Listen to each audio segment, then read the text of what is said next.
Hi అండి, ఎలా ఉన్నారు అందరూ? Welcome back to our channel Sangeetha vlogs. మీకు కూడా రోటీస్ పూరిల్లా పొంగాలా అయితే ఒక చిన్న టిప్ అండి. ఏమీ కాదు, మీరు బ్యాటర్ని కలుపుకునేటప్పుడు చిన్న సాల్ట్ వేసి మీరు రోటీ ప్రిపేర్ చేయడానికి 1 అవర్ ముందు, బిఫోర్ 1 అవర్ పిండి తడిపి పక్కన పెట్టుకోండి. అంతేనండి, జస్ట్ ఇంకేమీ అవసరం లేదు. చాలామంది పెరుగు, నెయ్యి, పాలు అన్నీ వేసేస్తారు మెత్తగా రావాలని. ఇవైతే చాలా స్మూత్గా లేయర్స్ లాగా చాలా బాగా వస్తుందన్నమాట. నేను ఎప్పుడు చేసినా కూడా రోటీస్ పూరీస్లా వస్తాయి. నిజంగా ఎక్సలెంట్గా. దీంతోని చన్నా మసాలా కర్రీ అయితే చేశానండి. అదే అండి కాబోలి శనగల కర్రీ.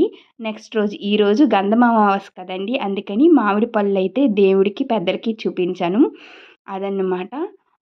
మామిడి పళ్ళతోని చాలా రెసిపీస్ మనం చేసుకుందాము. అవన్నీ కూడా మీకు షేర్ చేస్తాను. అందరూ కూడా మన ఛానల్ని లైక్ చేసి సబ్స్క్రైబ్ చేసి సపోర్ట్ చేయండి. బాయ్, అయితే ఉంటాను మరి.